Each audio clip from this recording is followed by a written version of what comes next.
I can't protect you if I can't correct you.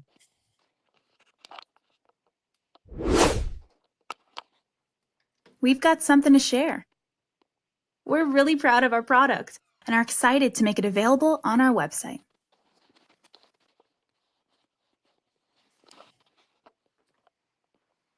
Check it out now.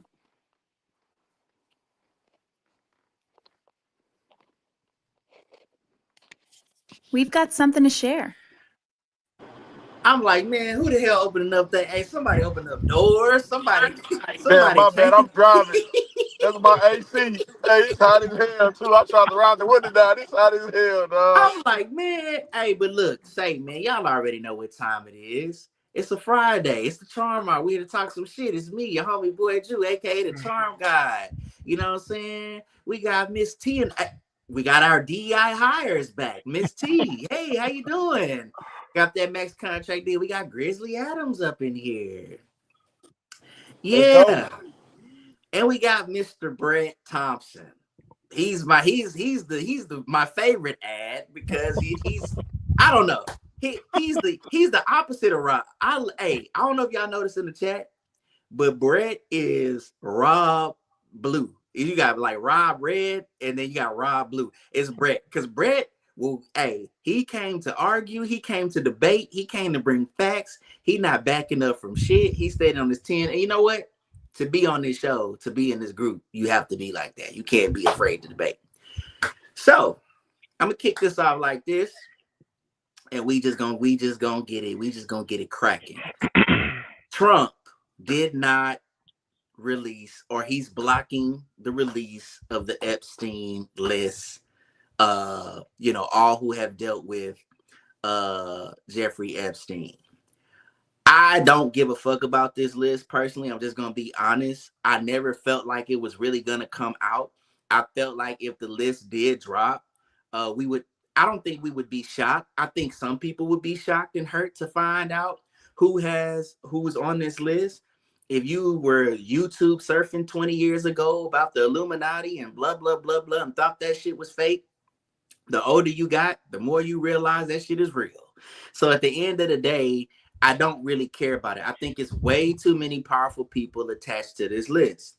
I think it's powerful liberals. I think it's powerful conservatives. I just think it's powerful people on this list. Now, I shared the list that RZA Islam had like the flight list. Everybody was on the flight log. And I shared it in the group chat.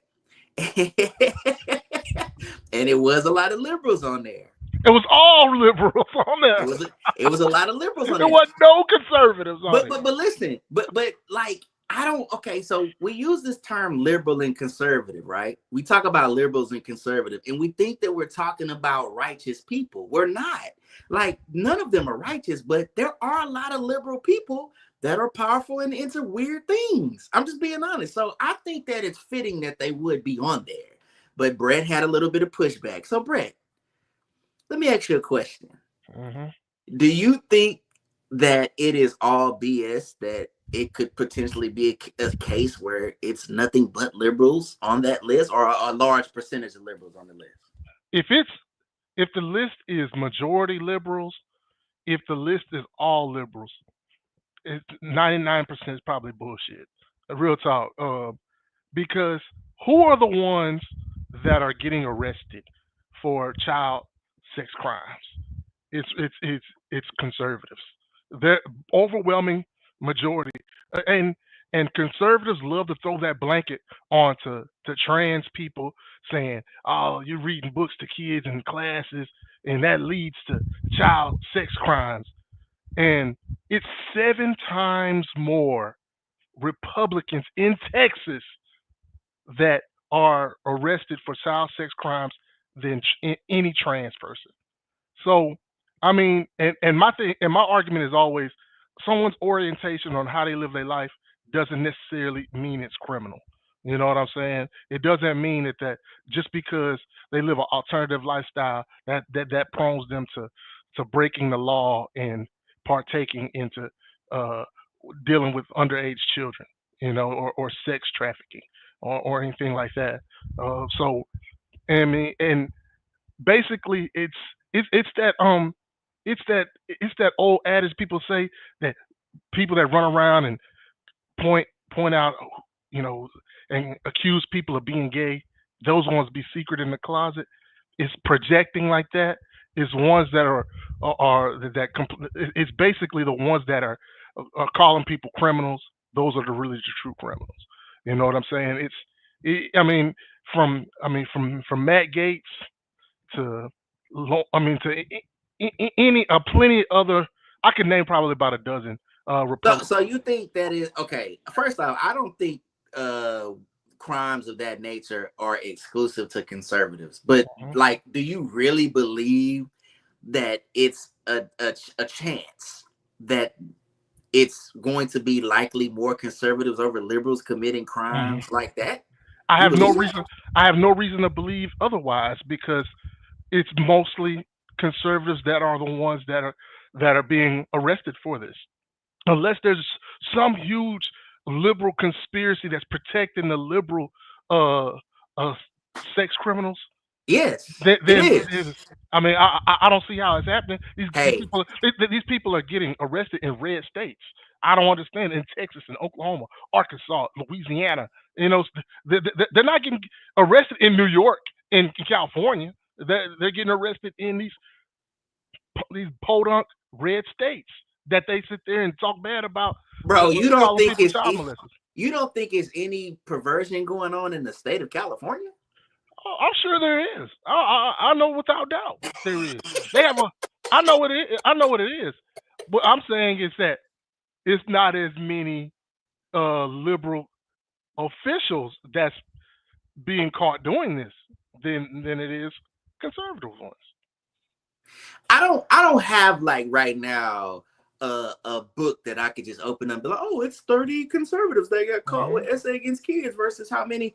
But I mean, when you think about Israel, Candace Owens is getting in trouble for saying stuff like this, how Israel is connected, has a connection to or protection of pedophiles. It's just being honest. We're being honest here. When you look at the movie industry that is ran by liberals, how many actors and actresses that have said that they have had essay against them as kids.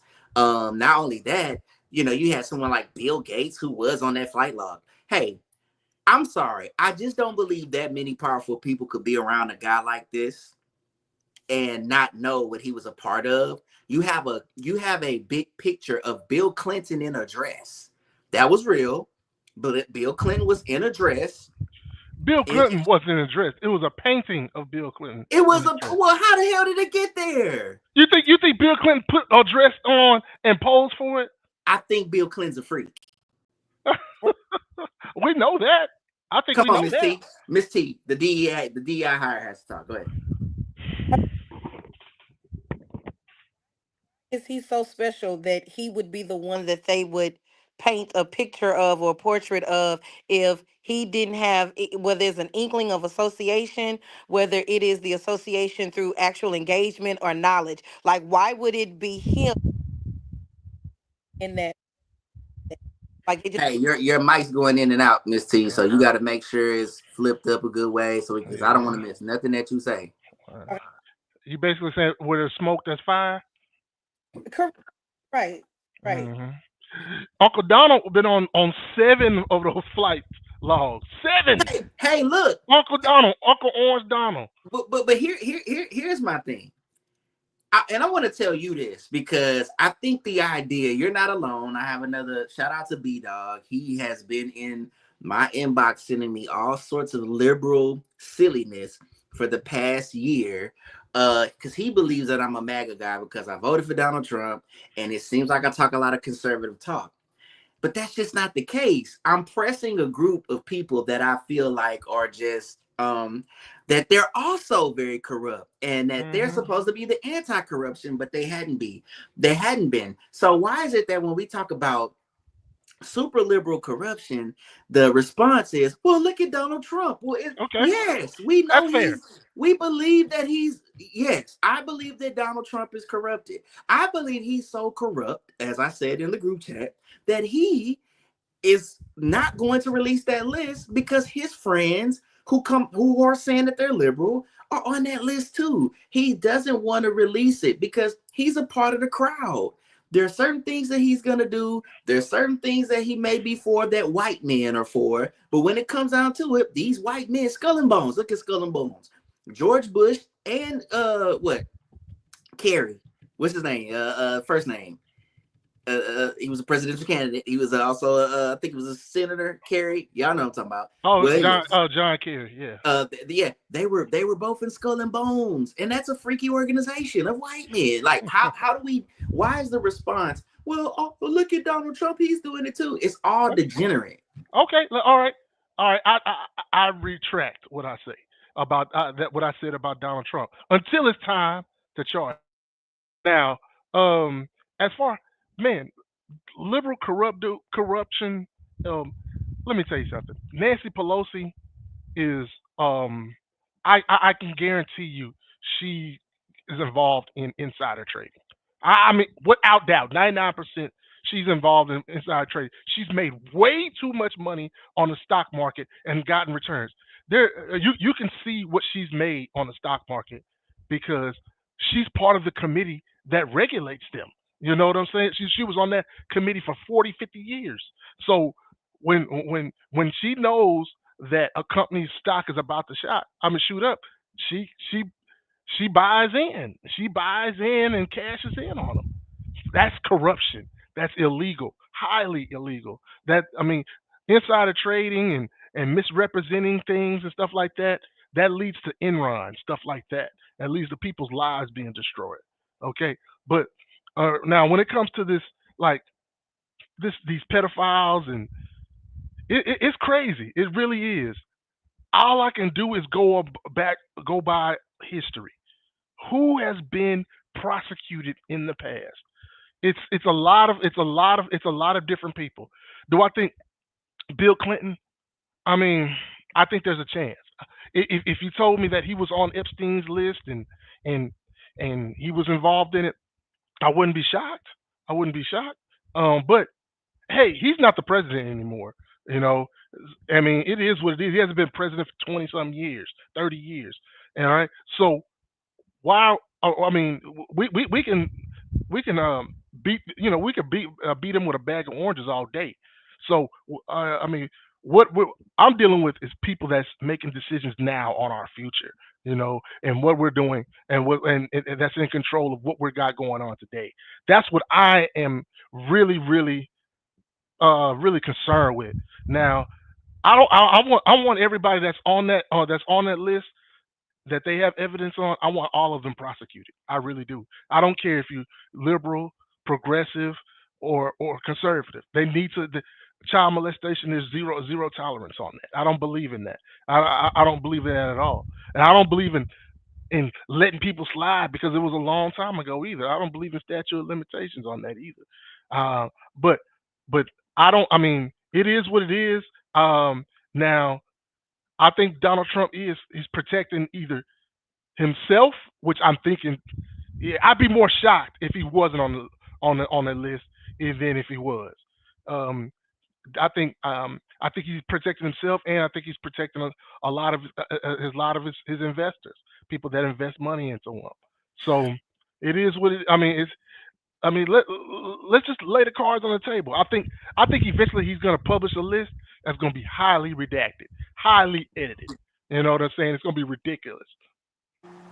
I think I think there's no way that you could ever, excuse me, accurately assess that list. Like there's no way, bro. Like there's no. It doesn't matter what they drop today. You're not gonna believe some of it. I might believe some of it. I might not believe it. I think we know for a fact Trump and Epstein knew each other. They was cool. They was friends. For a fact, Clinton knew them. They were friends. I Hmm. think I think y'all looking at this from a political standpoint is wrong though. I don't think this has anything to do with liberals or conservatives. I think this comes from that the upper echelon of Hollywood type shit that you have to indulge in if you want to reach a certain level. And I think this is where it's at. And I think that Diddy shit that they pushed on us for the last year and a half is minor compared to this. And this is how you know that, right? I think when it comes to the list, of course, it's too many people that's powerful for that list to ever come out acting. It's not gonna happen, bro. It's not gonna happen. I think the only bonehead thing about the entire situation was Trump ever campaigning and saying I'm gonna release the list. That was pointless. That was pointless. And I think if it was something so I'm also say this, I think if it was so damaging on him, I think the last administration would have released the list. And then on top of that, why the fuck do we need to vote?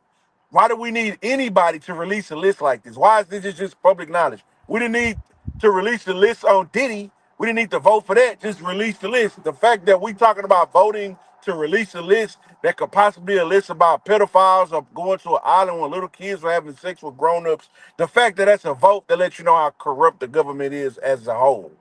Like, what are we talking about? If us four right now was involved in something like that, and it came out in Houston, you think they'd be saying, "Well, let's vote to see if we should release the Charm Hour podcast list"? Like, why the fuck do we need to vote on this? Just show us who was what. I think at some point we gotta admit that it is some very strong differences in both of these political parties, but at the base of it, it's the same shit. It's the same, probably the same one or two good guys that might be live. It's the same 100 crooked guys. It's the same 100 evil people. It's the same 100 crooked motherfuckers that do anything for the dollar. I don't think they differ on this. I think they both on both ends of this candle. It's the same type when it comes to this sexual thing, and I think you know that based on how hypersexual society has got. This is gonna be the new norm. It's really probably already normal. We just the last to know it. You feel what I'm saying? I feel you.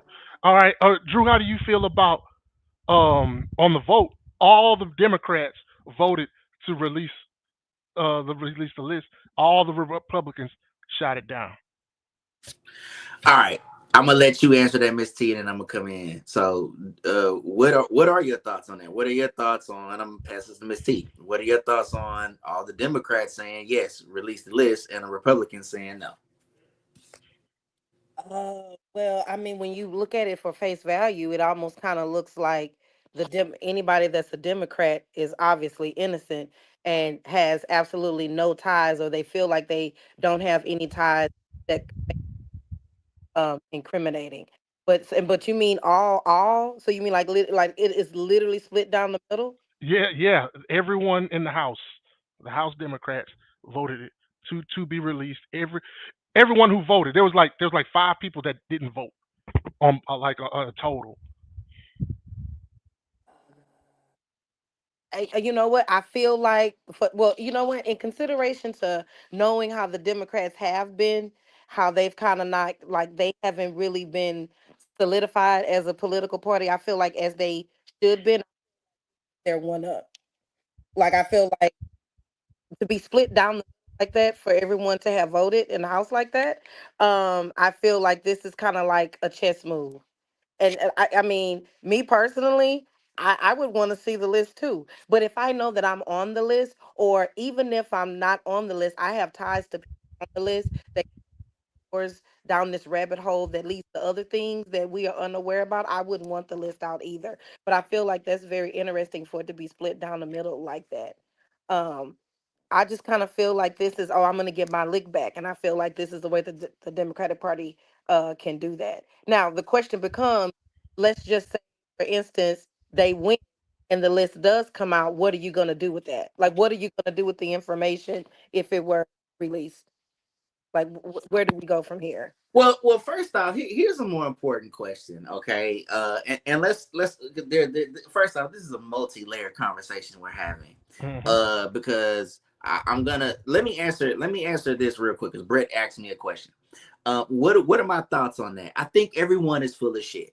I think every Democrat that voted, it was to say, hey, look at us. We're not doing anything wrong. In the back of their mind, knowing that the other side's going to say no. Because guess what? I think that everybody is fucked up, bro. There is no way possible that there is not a link to both sides. I think that this is one big game of fucking charades. Because if this was Barack Obama, you would have a printout on Wikipedia right now. So we know that this is just a game of bullshit on both sides. I also believe, what is the context of the list? Now, Bill O'Reilly says that Donald Trump told him that he wasn't gonna look at Brett. Look how that nigga thinking of, hey, that nigga think about his comeback. Hey, look, okay, can we do this? Bill O'Reilly said that Donald Trump reasoning for not dropping the list was that, hey, there's some people on this list that was just on the flight with him. There's some people on this list that may have went to dinner with him. There's some people on this list that may have had some meetings with him, but there's no real evidence that they were ever involved in any type of essay with children. And just because they are attached to him, if he releases this list, we know that in the court of public opinion, we're going to fry them. I think, just hear me out, although I believe I think that that's bullshit. I think it is. I think we have to at least say that that's reasonable, because it's just like this. Okay, let's go to Bill Clinton. Let's say that Bill Clinton didn't do anything. Let's just say that Bill Clinton had about 10 flights. Every time Bill Clinton was on there, they were just shooting the, the shit or whatever. They were talking about fundraising. I don't know what he was fundraising money for. We'll get into that too. I mean, let's just say that, but when we see that, we make our own assumptions in the public, and then, social media, it gets all crazy.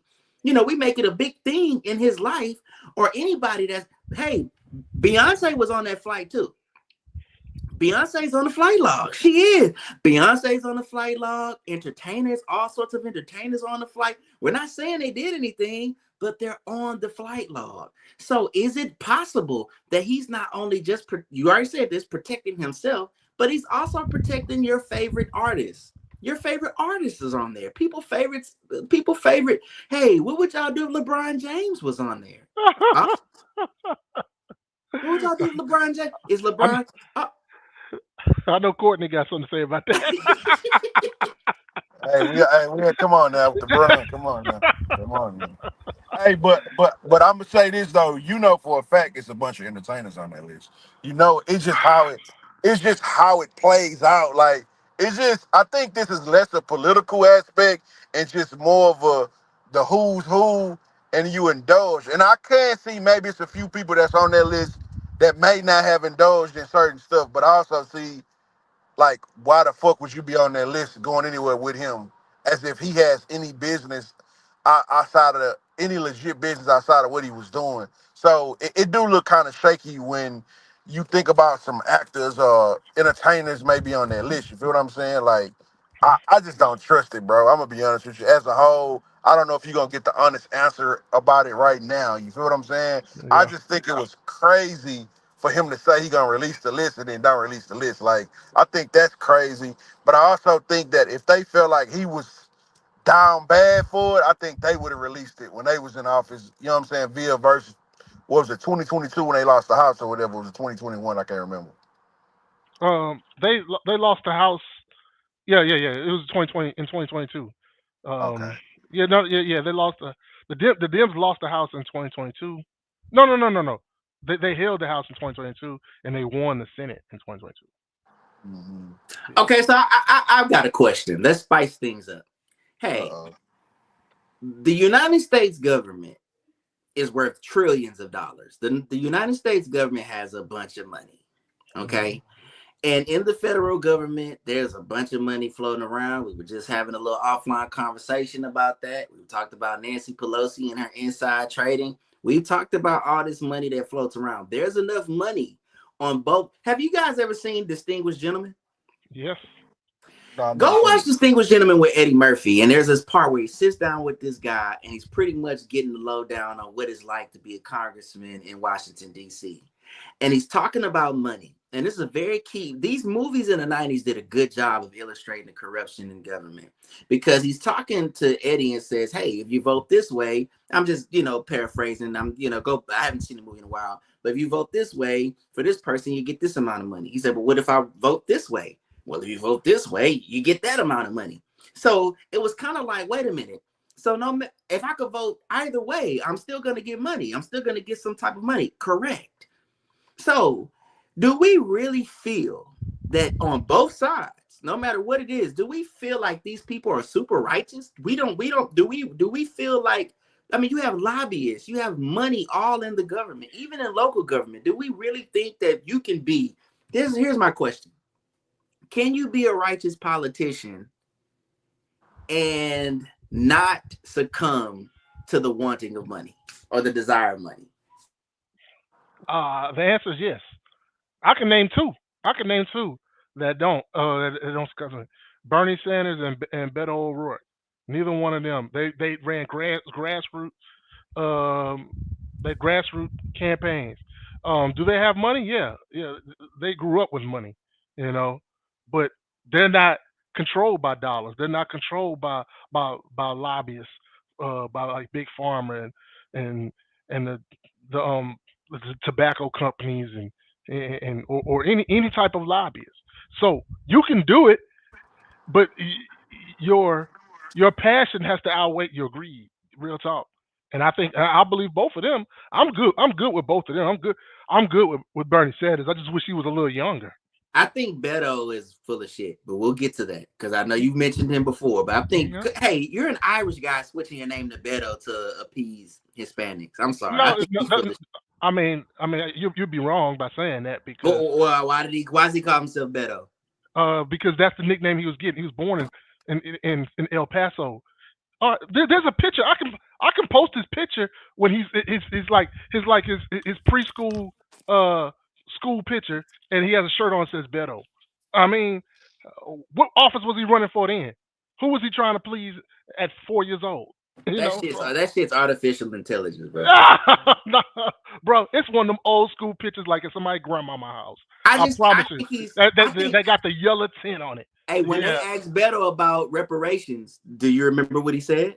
What did he say? No, not a goddamn thing. He was like, oh, I gotta do research. And he does everything else that they say. Yeah. I I mean, don't fuck with bro. like Bernie Sanders too. No, no, no. Let me tell you something. How many politicians on how many conservative politicians?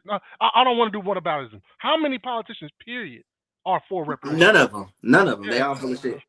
I mean, not. I mean, I wouldn't say none of them, but there's your Bernie Sanders.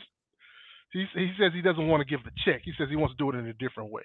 You Man, know what I'm saying? they all say some silly shit like that. But I mean, none of them really say it.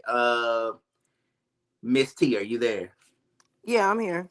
Do you feel that you can be a righteous politician and not take the bread?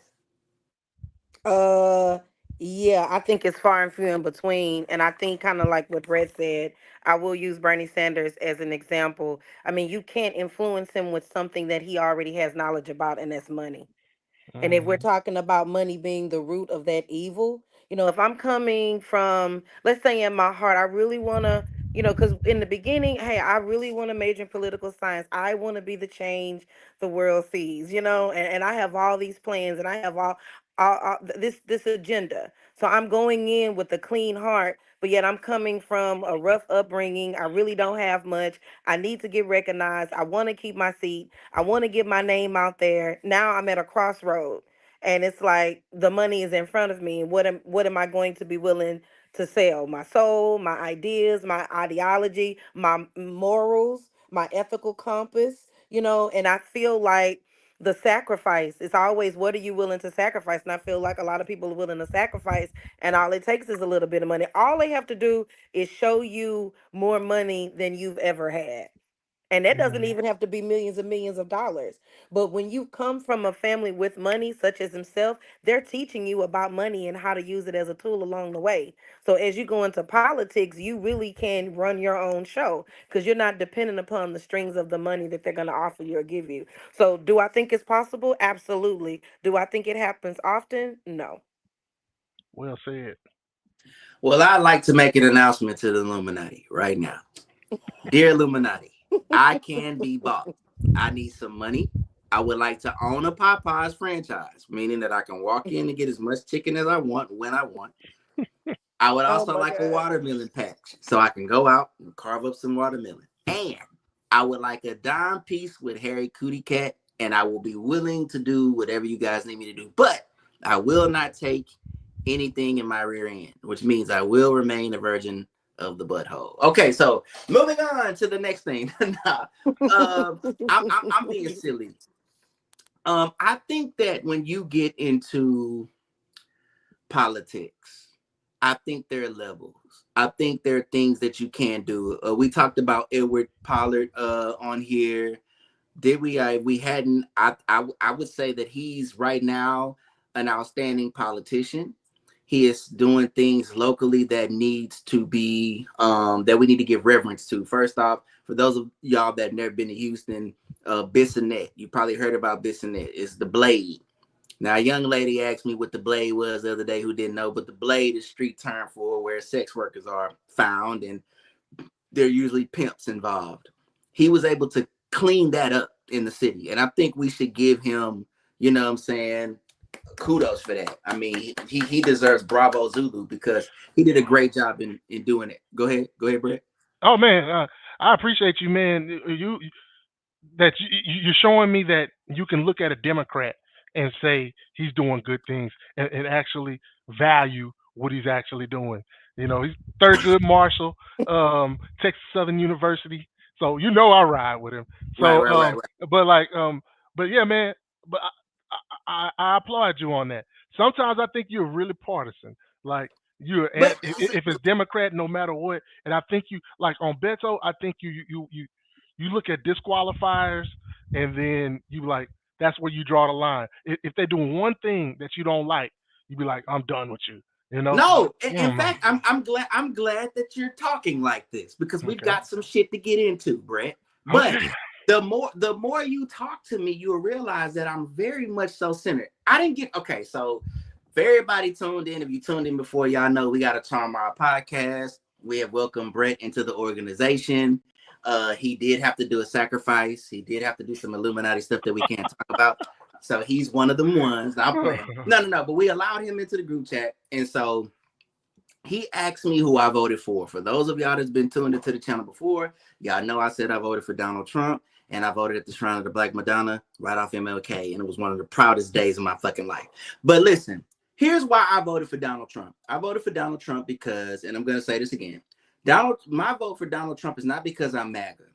My vote for Donald Trump is not because I'm this far right-wing guy. My vote for Donald Trump was in protest of a party that has said for years that it represented me, that it said that it had me in mind when it really hasn't the entire time. And just like we think we see the racism on the right, which it does exist, we typically miss the other part of the racism on the liberal side. It's all racism because it doesn't include Black people. Middle class white liberal racism is no different than middle to upper class right-wing racism. It just looks different, but at the top, it excludes us. I am a moderate conservative and I have my reasons why. I really think, Brett, that you're a moderate liberal and you have your reasons why, even though you have some kind of, you're really stiff on certain liberal things, but we have both agreed, Brett and I have both agreed, like everybody else on this podcast, that we're pro-Black and we care about our community. So I'm not just partisan like that.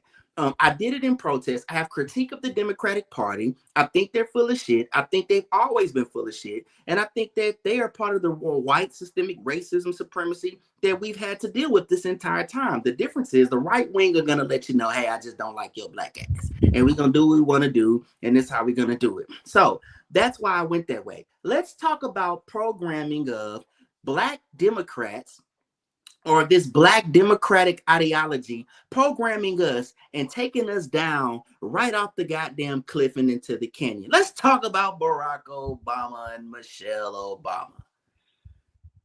Let's do it. These have got to be these are the biggest plants I've ever seen in my life. These are two. Have you ever seen like two? If you went to somebody's yard and see them like big fat palm trees, I don't even, is that what is that called? Palmetto or something? It's not like a real tall palm tree, but it's like A it's just sago palm. Yeah, I know what you're talking about. I he's got one in smart. my You yard. see, he's smart. Liberals are smart. I ain't gonna lie. I didn't even know that was a name. He's smart as fuck. But anyways, so they are like two obviously they're plants. I mean, Michelle Obama has gone on with this pot. Her and her brother. Strangely, he looks like a girl, and she's starting to resemble a man a little bit. I'm playing, but I mean, he looks a little girly. They have this podcast where, I mean, they're just pushing all these super liberal concepts that don't have anything to really, they hurt us. They're not really talking about real issues in Black America. They're talking about, cosmopolitan pop culture type shit. The latest thing with Barack Obama on the podcast, because he can't, they gotta evade these rumors. They got to evade these rumors that they're getting a divorce. This guy gets up here and starts talking about how you need to have somebody else alongside your father, or sometimes alongside your father, to teach you and show you, different parts of, manhood, and not being a misogynist, and how to be sensitive. And for him, it was a gay professor who kind of showed him how he didn't need to be, a certain way, or he was just, that was something, we need to have that in our community. I'm going to tell you how disconnected that nigga is. In the Black community, we've grown up with gay people. If you went to a Baptist church, it was gay niggas in there playing piano. It was gay niggas in there leading the choir. If you grew up in the Black community, somebody in your family was gay. Your grandmama witnessed that when he was a kid and said, you're not going to talk about him like that. If you grew up in the Black community, you got an auntie that she got a friend that she didn't have. She been friends with for a long time. You stop telling Black people that we don't understand what it's like to be accepting. Stop telling Black men that we don't know what it's like to be accepting. That's what I wanted to say in that group, but I can't text everything. It's better when I say it, so I make it plain. You do not know what the Black experience is like. We are accepting of everyone because we've always been accepting of everything. We too have battled with molestation. We too have battled with all these different things that we have to go through in the Black community, and we find a way to get through it. So how dare this nigga get up there and say, hey, besides your father, you may need this, when many of these guys haven't even had a dad. Do you know what it's like to have a Black dad, Obama? No, because your African father was gone. You were raised by a white family. You don't know what it's like to have a Black father. You don't know what it's like to coach masculinity to Black kids. So why are you talking about it? If the root of what he's talking about is liberal, white, democratic views. Oh, you can have somebody binary. No, nigga, I'm not. I'm not going with it. Because you know what grandmama would have said? You might be funny, boy, but you better take that goddamn dress off when you come over here to have dinner with us. And you know what? He would have did that shit. Yeah, we know you got a friend. You could be a stud all you want to, but you're not finna come in here acting like no goddamn boy. And she wasn't wrong. She was not fucking wrong. When you get out this house and you want to go do that, that's what you do. But you know what? He's not talking like that. All of this shit about, hey, let's accept. Let's accept. You want to make these, as me and Courtney were talking about earlier, these docile, soft ass boys who are accepting of anything. And the vehicle is going to be Black women, and Obama has been a vehicle of that bullshit too. You're the president that ushered in gay marriage, and you're still pushing this bullshit on us. It's bullshit. All right, you said a lot. Can I have the podium? Okay. Of course. All right. Let me ask you something. Are gay people going anywhere? Mm-mm. They're not going anywhere. What should we do with them? I mean, should we tell them stay in the closet? Should we No. say don't tell nobody nothing? Don't No. do nothing. All right. Where do you think Obama got the the motivation to say be tolerant of gay people from. He gets it from on social media and all these podcasts that are bashing him. Real talk. That's what he is. He's getting it from black men that's bashing gay people. I mean, that's real. I mean, to say it doesn't exist is not being you're not being genuine. Now, are all black men doing it? Are most black men doing it? No, they're not. But there's enough noise out there to be to kick it up, and there's enough likes and there's enough shares out there for it to have an impact.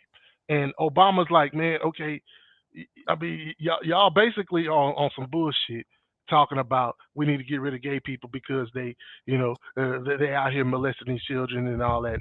He said he's basically saying no. He's like gay people they have a place in our community, so deal with it. Quit shutting them out. Quit bashing them. Quit doing this. And it's okay to have and he's saying that it's okay to have a mentor, multiple mentors. I had multiple mentors. One of my mentors happened to be a gay man. That's what he's saying. He's not saying go out and find a gay mentor, a non-binary mentor. He's not saying that. You know what I'm saying? He's saying it's okay to to deal with gay people because it was a pariah, for a very long time. Dealing with gay people because you don't want people to think that you gay. You know what I'm saying? And that's real. I mean, we've heard comedians talk about it for decades. We've done it with our friends in high school, in college, or military or whatever. We've done it. Do And we Barack, really do we really think? And I'm gonna let you continue, and then I'm gonna let everybody else get in on this. Do we really think? And do we really believe in our minds? Oh, hear that boy? That boy says that boy Obama in the closet. Yeah, I believe so. Hey, yeah, right. do do That's do that's bullshit. listen? Do we really believe? Do we really believe that black people in the black community are actually oppressing gays? Do we believe Sure. there's a strong hatred in the black community towards gays? Okay, there's oppressive. Now you talking a couple of different two different words. Oppressive, no, because we don't have the power to oppress them.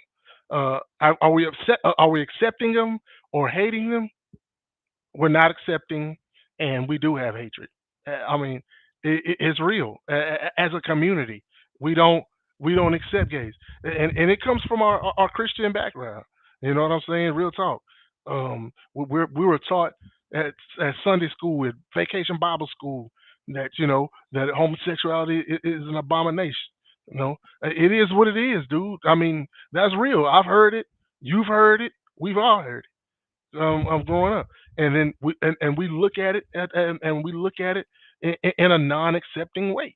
It's real. I mean, I'm not saying I don't think that the LGBTQ should have special privileges and stuff like that.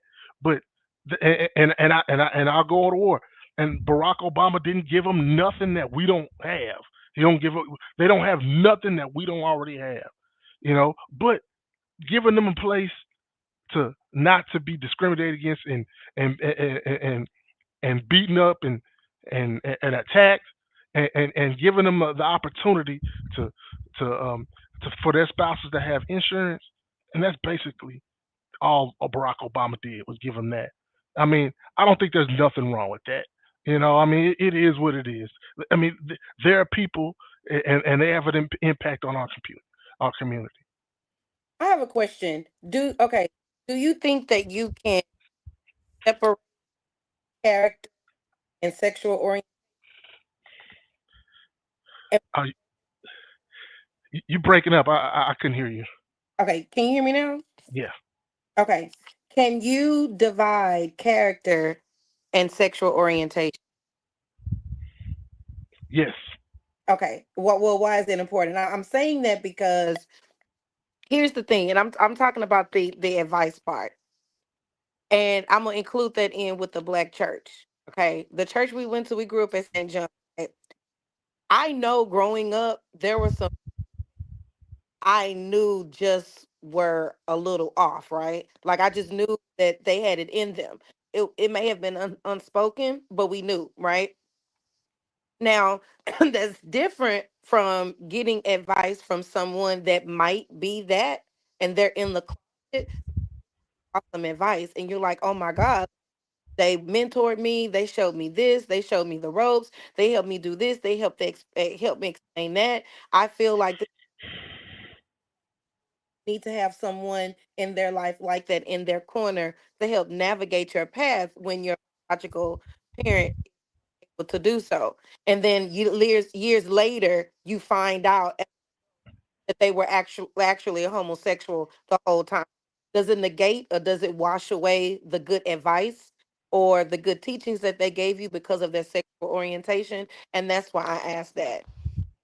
A lot of we make decisions based on our childhood experiences, and experiences, that was his pathway, and he happened to run into those people. It just so happened he knew going into, hey, this person is a part of this community, and maybe I'm able to divide the sexual orientation in order to see if I can get sound advice. But when I'm regurgitating it and I'm explaining it to you, I'm throwing in that this person lived this particular type of lifestyle when they gave me advice or information. That's how. Hey, let's get real, and I'm going ruffle some feathers here. I know that I am. I think it's total bullshit that there's a level of hatred for homosexuals in the black community the way it has been in the white community. Because when you think about hate crimes and things like that, that is primarily come from white communities. Do we make fun of gay people? Do we have we laughed at gay people? In the black community, they gonna laugh at you if you different. We laugh at people that were considered slow. We laugh at people that couldn't read all full sentences. Black people will make fun of you, but at the end of the day, because it is a matriarchal society, Big Mama protected all the kids and said, your cousin gonna go with you. He may have a helmet on his head, but he's gonna walk up to the store with you. Okay. Yes, your little cousin is sassy, but you're not gonna treat him different. And guess what? When she got mad, she said bad shit about him. That's how we were raised. So this idea that we have this anti-gay ideology in the black community, I think it's bullshit. In fact, I think it's enhanced. Our women love gay men. They love having gay friends. They love seeing comedians in dresses and shit like that. They enjoy it. I think it's bullshit, and I think that it's a fine line between acceptance and promotion. I'm gonna say this again. There's a fine line between acceptance and promotion. You know what? When women see me talk and they don't like what I say about them, guess what they call me? Gay. They've called me gay in the comments. Not men, it's black women that say, oh, you're sassy. And my response to that is, come take a shower with me. That's my response. At the end of the day, I think that it is total BS. Okay. Well, There's go ahead. levels to there's level to hatred to hatred. Some people can define hatred as just making fun of gay people, and then there's people that define hatred as curb stomping homosexuals. And everything in between. Okay, now you're right. It's the white community that commits the most hate crimes. I mean, bottom line, the white community is probably less accepting to gays than the black community. Real talk. You know what I'm saying? So I don't think I mean I just think that we're not in a position to oppress them. We're not in no positions of power to oppress anyone. So so therefore I don't think what we do to gay people is actually stopping their stopping their plight. Obama is just sick of the rhetoric. That's what he's sick of. And But why is he don't need to tell black people that. He needs to talk. Listen, first off, let's also say this. What does the LGBTQ community need more of that they hadn't already gotten. So you don't want somebody to not like you. Guess what? Welcome to being black. Because that people don't like black people. People don't like niggas all the time. And we can't stop people from not liking us because of how we look or how we act. But what we're saying is, you cannot oppress me. You cannot tell me I can't go here. You cannot tell me I can't go there. And they have rights. So what else? Let me tell you what I think is going on. They're pushing that shit as an agenda because they want to normalize that. They want to normalize a behavior that isn't contrary to nature. It's just what it is. I didn't say it was wrong. Nature said it was wrong. We don't have to go to the Bible to even see that. Guess what? It's contrary to nature. We're not going to mistreat you. We're not going to say you're a terrible person, but we're not going to promote this. So when you say, is gay going anywhere? No. I think people are gay. Are people born gay? I don't know. But I know what it is. I know what it isn't. It isn't natural. So at the end of the day, why are you trying to push something out and make it seem like it's natural? I'll give you a prime example. We legalized gay marriage. We said, okay, everybody, you can be gay, whatever the case may be. Great. Why are we now taking that and then it went to the trans thing? Dog, I have been trying to get this trans ad off my TikTok for a fucking few months now, and it hasn't happened. Do you want to meet a trans? No, I don't want to meet a trans woman. You keep talking about it. That's why it's on there. No, I'm not the only person that has said this. Like, you have this movement of accept me as a woman, accept me as a girl. Treat me as a woman. You're not a woman. You're not a woman. You have Ketanji, the fucking Supreme Court justice, that can a liberal, Brett. Mm-hmm. Are you scratching your head? Did you just scratch your head? Yeah, it was itching. Okay. Yeah, I mean, because I thought you was pondering. Oh, like, no. look, Ketanji cannot tell you what is a woman. She can't, like, listen, once we start agreeing with perversion, I know I may lose some friends, I may lose some family, I may lose some viewers. I'm gonna tell the truth. Once we say that some perverted shit is okay, it's gonna lead to other perverted things. That's just what it is. Guess what? Go ahead. You're confusing like choice and trans and living a lifestyle to something perverted. Those are they're mutually exclusive. They're separate. Just because you're gay doesn't mean you commit sex crimes or you harass people or you do immoral. Morality is subjective, but you do things that becomes that is unlawful, or you deal with people underage. No, it doesn't matter, man. Like I told y'all earlier, man. I believe in stats, data, and facts. Gay people commit less crimes than straight people because it's less of them. They have smaller numbers. I'm telling you, just because someone is gay, it doesn't lead to gay crimes. I mean, they're not trying. See, what I think your problem is you're sick of the attention that it's getting.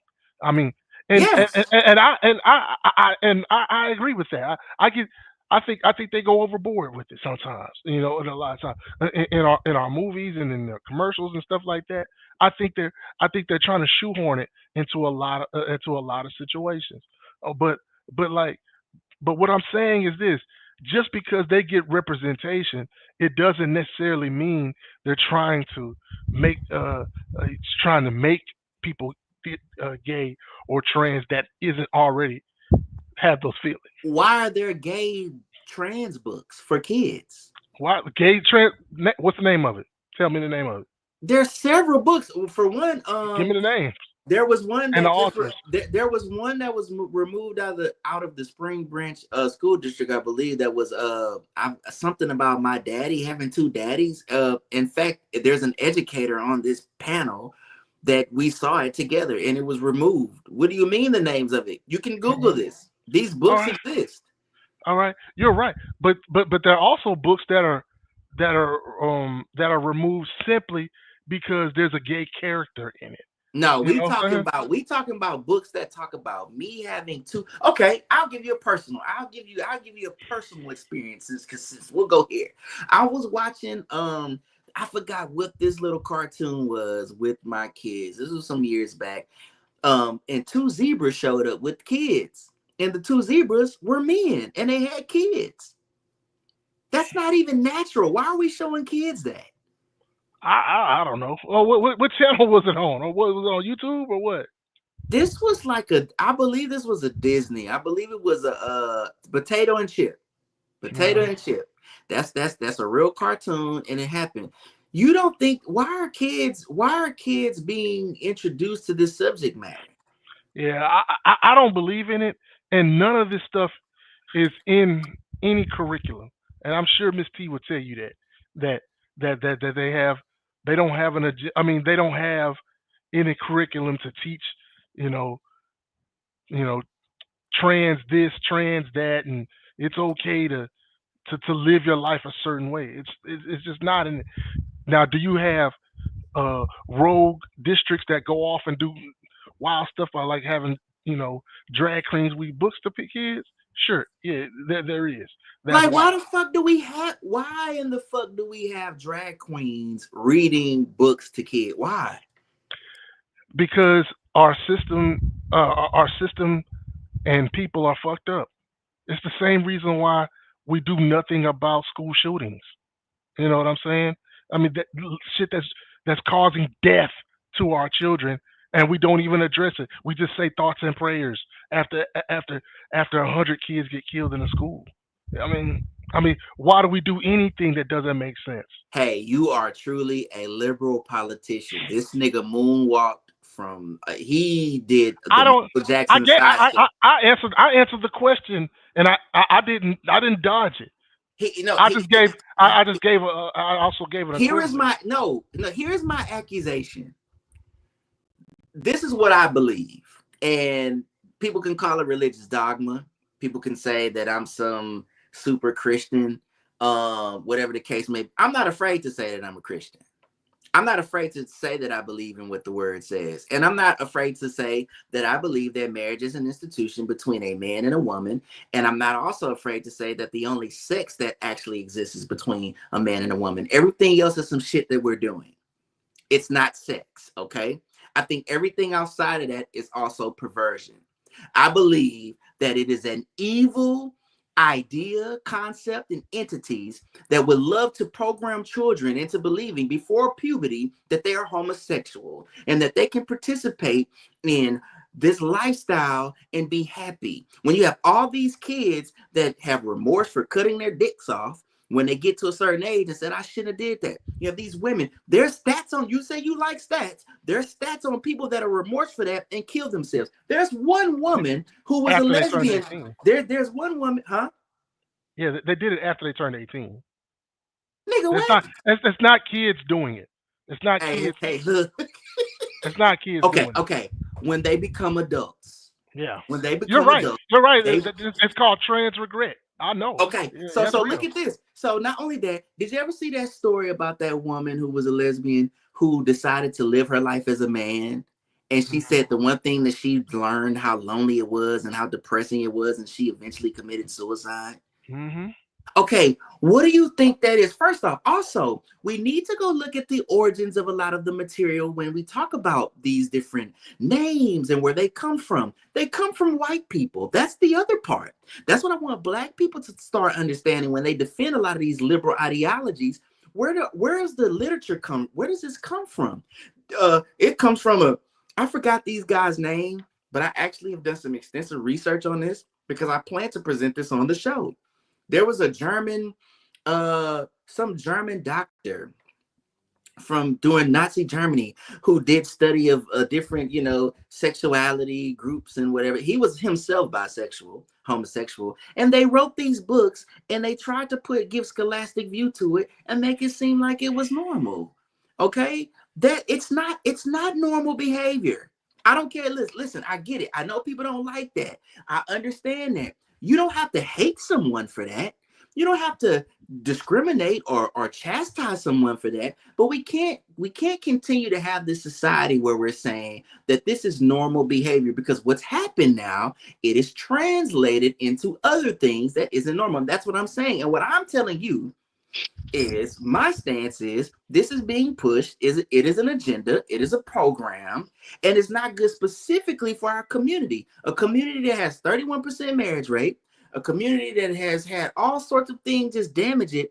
This is not an agenda we need pushed on us by the Obamas, and it's happening. That's my stance, and I've given you all this example to show you how it's been pushed on society as a whole, and I All just right, think it's dangerous. all right. I'm sorry to keep jumping in like this, but like it's like this. All right, We so welcome that. We welcome it, that. Go it, ahead. is it is society, are they trying to normalize it, or are they saying if you want to be like, live like this, it's okay? Those are two different things that are mutually No, exclusive. if they weren't Now trying hold to, on, Miss T. Before you go, make sure that mic don't cut out because you finna cook. I need you to make sure, like, if you got, maybe you gotta go get your headphones, if you gotta go to the laptop, do that. But when you're finna cook, I need, because she be cooking, but we don't want you to sound like this. That yeah. all right, like what now? Is it good? No?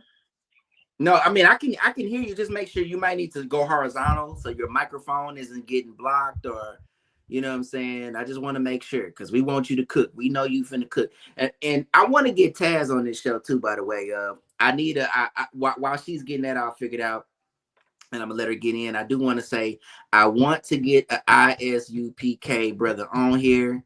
Taz, I feel like you will be the best person to get on. By the way, if y'all tuned in to YouTube, hit the like button, hit the subscribe button, throw 50K in the chat. Y'all know we got a 50K sub campaign going on at the channel. Doing great. All the new subs, everybody that's been subbing, everybody that's been commenting and helping us do our thing. I appreciate it. Also, if y'all want some merch, we got some hot merch, man. thecharmhour.com. That's in representation of our movement, because here we tell the truth.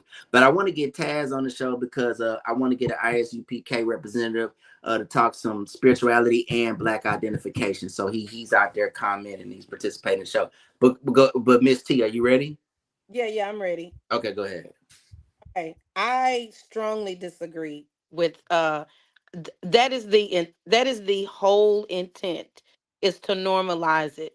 And if that wasn't the case, it wouldn't be it wouldn't start so young. It would be one of those things to where, like, you know how they say, like, let life be your teacher. It would be one of those instances where it's like, okay, I'm living my life, and as I become older, and as I become aware of the world around me, these are the choices that I'm going to make. But when you start introducing it at a very early age and you start putting it in children's books, they put it in children's cartoons. They have so many innuendos, and I'll give you a case in point. Even the cartoons that we grew up on, that I still go back and watch to this day, have so many innuendos. But when we were growing up, it wasn't pushed that way. So we found out about these things in our adult life. Oh, like, oh, that's really what they mean. Oh, I didn't know this is what this was. I thought this was this. But when you start indoctrinating children before the age of like he said, before the age of puberty, what you're doing is, it's like you're hardwiring, or at least trying to, at a very young age, to where now not only is it accepted, I think it's normal, and so now I'm going to continue to do it. Like, I don't, now that I don't agree with. Like, it is totally being normalized. And then you ask, why is that important to recognize? Well, that's important to recognize because if I'm a small child and I'm hearing it on TV, I'm hearing it through what people are reading to me, now someone does it to me, I don't think it's anything wrong with it. So I continue to allow. And then what do I begin to do? I begin to do the same thing, and it becomes a cycle. But when you've done something for so long and no one has told you that that's incorrect, you begin to live the lifestyle that this is how things then it becomes more than just acceptance. This is how it's supposed to be. And see, that's a Mhm. You know, I can have.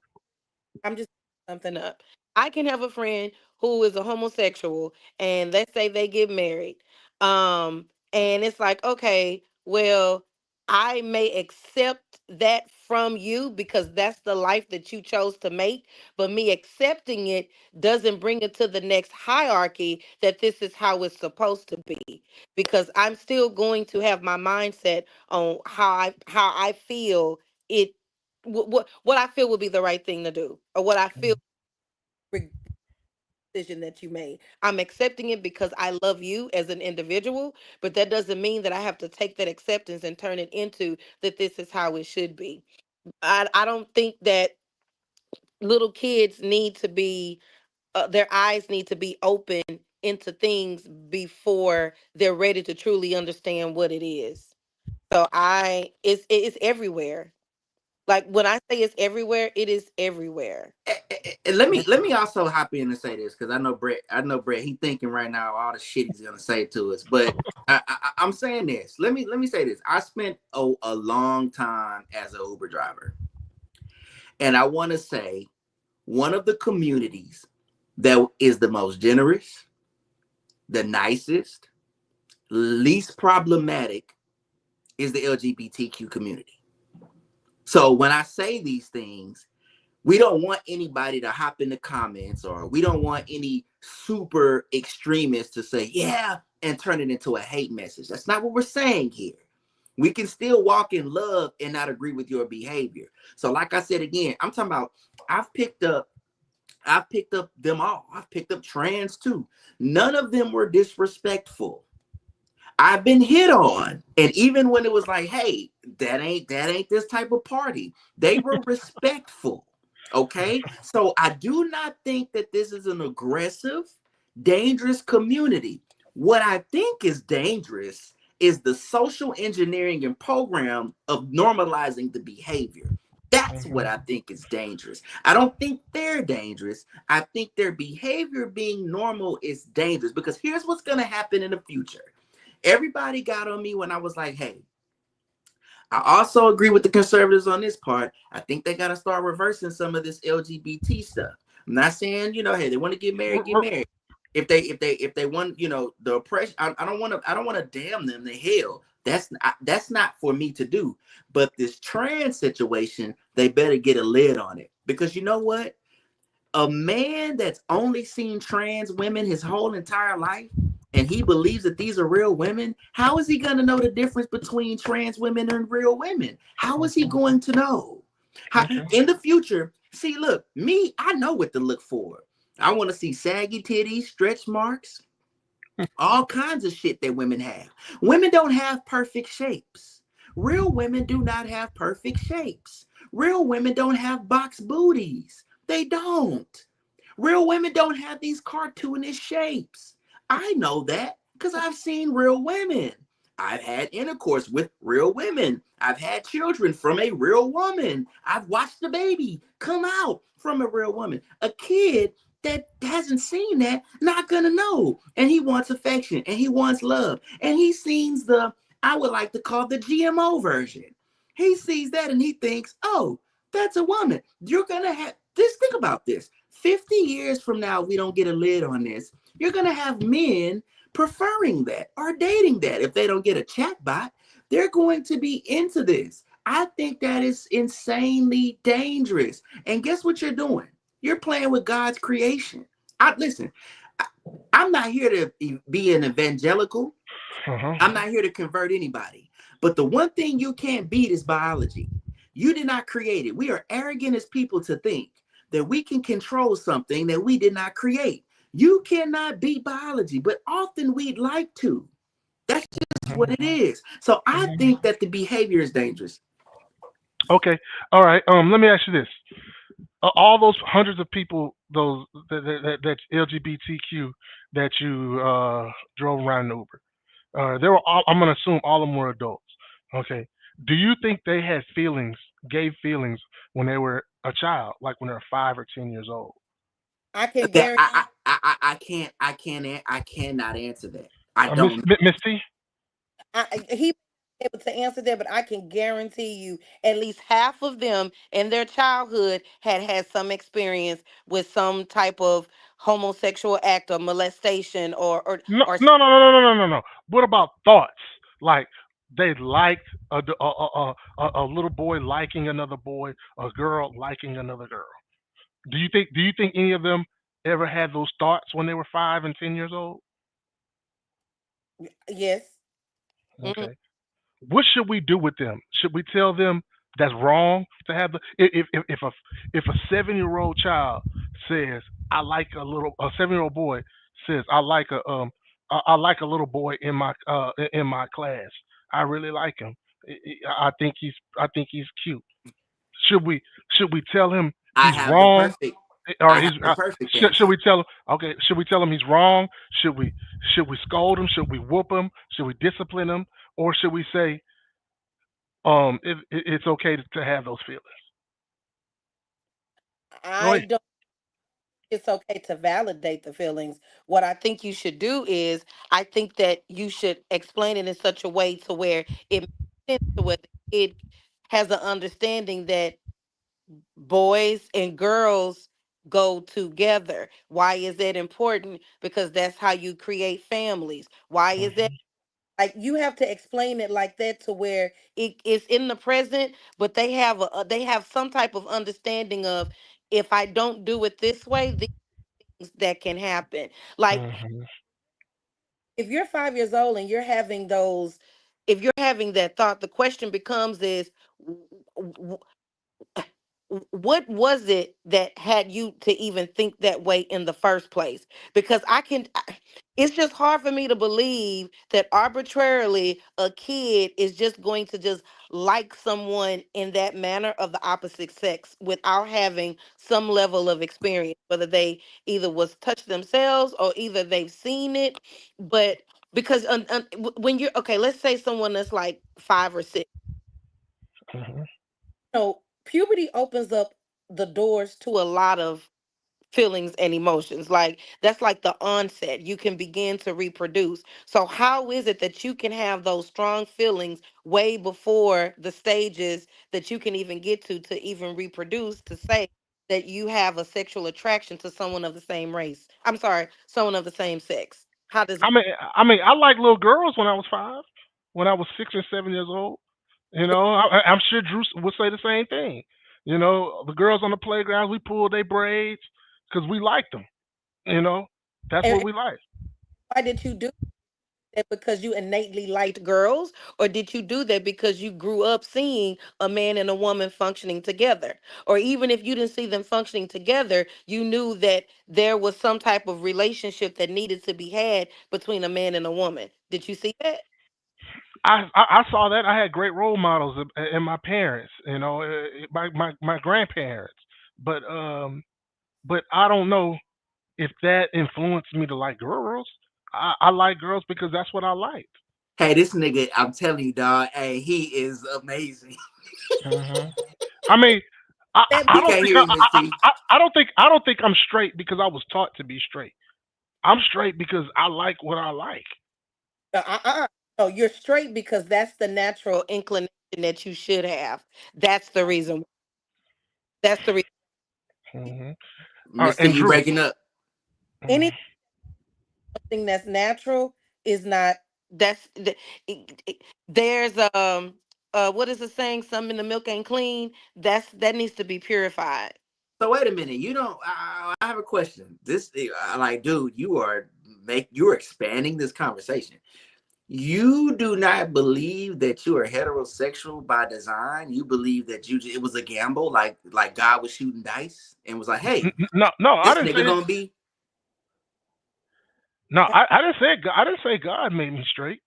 I said I'm straight because that's what I like and that's what I choose to be. But So why? you think so you believe you believe that sexuality or orientation is a choice. Yes, and so do So you. uh, You don't believe these trans people were born trans or someone was born gay.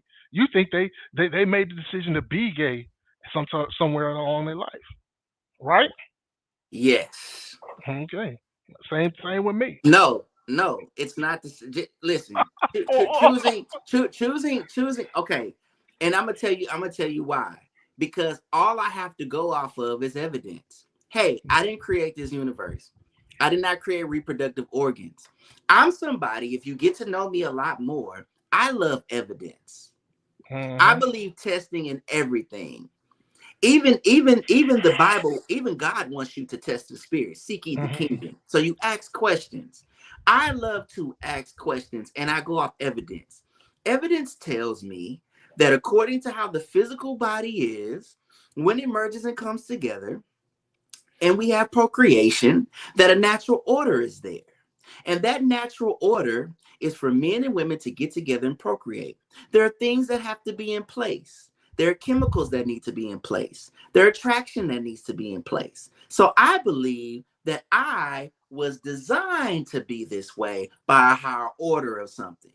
I am not going against the order. Therefore, no, I did not make this choice because it's the natural order of things. I believe to go against the natural order of things, I have a theory that it's a choice. Do I know definitively that it's a choice? No. I believe, I think, but I do not know. But one thing that I do know for a fact is that it is in contrary to natural order. I see that because I see the evidence of that. There's so much science that points to it. Biology tells us there's a man, there's a woman, and that when they come together, there are certain things that happen. It is the natural order of things. I believe you have nature versus nurture, right? Mm-hmm. Naturally, you are a heterosexual man. It was backed up by the nurturing of your parents being there. You saw the order, you saw the example. But everything in life is in black and white. There are variances, there are occurrences, there are all sorts of things that can happen. So I would Birth be defects. foolish. Yeah. What'd you say? Birth defects. Birth defects. So I would be foolish to believe that someone is just heterosexual. There's a possibility that they have thoughts. There's a possibility there's chromosome and chemical differences. Here's how we settle that though. Here's how we bring balance. I have a saying on this channel, even amongst the heterosexual viewers, that if you're not having sex with your husband, you are living in chaos. If you're not having sex with your wife, you're creating the chaos. If in the dating world amongst heterosexual people, we're talking about sex and where it should rightfully be, it should be with all people. That we explain what sex is and where it belongs. That's just the case. Whatever you decide to do as an adult in your private life and where you do it is your business. But the truth of the matter, and let's also say this, sex should not be a publicly advertised thing anyway, even amongst heterosexual. It should not be this publicly advertised thing. We know that they having sex because they got kids. Sex is a holy thing that should be, and it's a covenant thing that should happen between a man and woman in their household. That's it. Even on TV, when they showed married couples, they were sleeping in different beds. Why? Because they did not want to promote sex. You know, fornication is bad too. I'm just saying, we don't want to attack homosexual people. But what I'm telling you is, when we begin to talk about sex and relationship, we need to talk about where it rightfully should be. And people need to start having the balls to say that. And we don't. We just don't want to hurt people's feelings. I don't Mm-hmm. really, honestly, I don't. Listen, man, Lord rest his soul. Of a cousin passed away. He was a gay man. I was fucking 8 years old. This dude was like, he's 4 years older than me, looking at designing women and shit like that. We obviously knew this dude was gay, but he was an amazing person. I love my cousin, man. He was, a great guy. I mean, we didn't treat him different. We could have conversations about anything. Eventually he had a husband, great person. He's just a great guy. We got to have intimate conversations later, and he felt that he was always that way.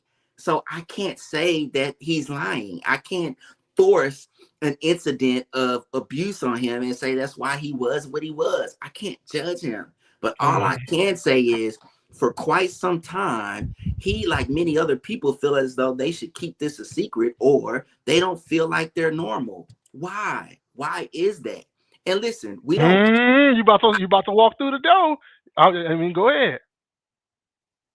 I'm walking. Hey, I didn't went through the door. Tell me. All right, all right, all right. You remember when you said there's trans woman that had regret, and then it got to the point where she had committed suicide. How many gay boys or gay girls do you think ended up committing suicide because they didn't get the approval from their parents?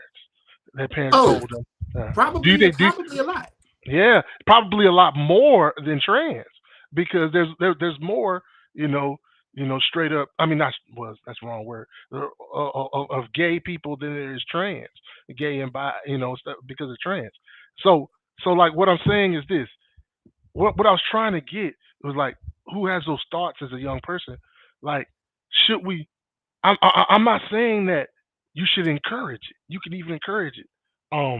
A child to be gay if they say they like another boy. I'm not saying you should encourage it. I'm just saying we can't say.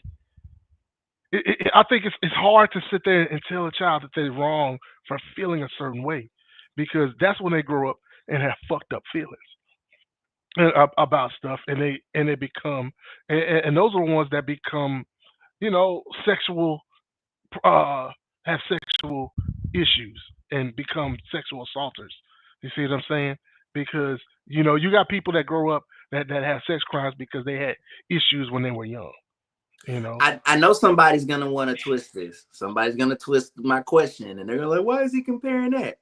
So what do we say about kids who enjoy killing cats? Well, kids well, you can say that's wrong, killing cats. It's it's against the law. You know what I'm saying? Uh, Killing cats, yeah, it's against the law. And B, why would you want to kill a creature that's not hurting you? That's not pose any threat to you. I mean, that's what you want to ask that child. So you're saying, so you would then be saying that morality isn't really subjective. Morality does have some do's and don'ts. It has some yeses and nos. I mean, right? But when it's attached to the law, then.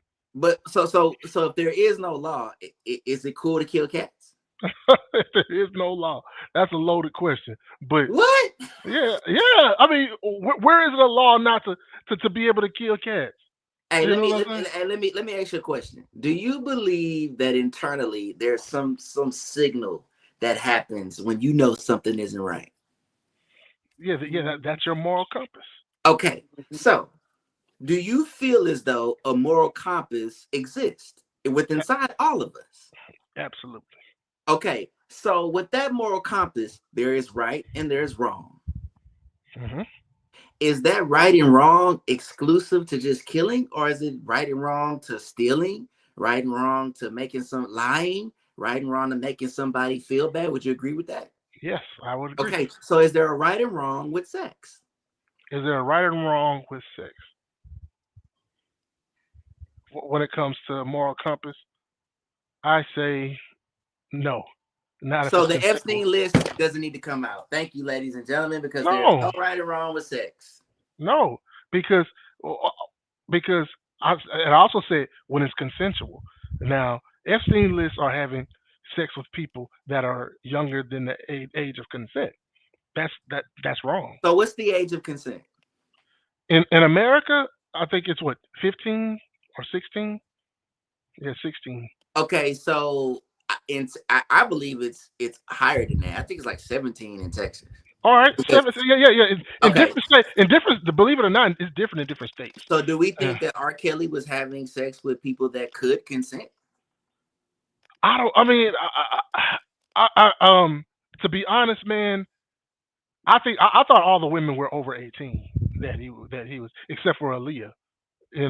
I think if he was having kids, having sex with women under 18, he's probably where he belongs. Does a girl at the age of 15, is she at an age where she can give consent? No. So what's the difference between a girl that, I'm going somewhere with this, what's the difference between a girl that's 15 and 18?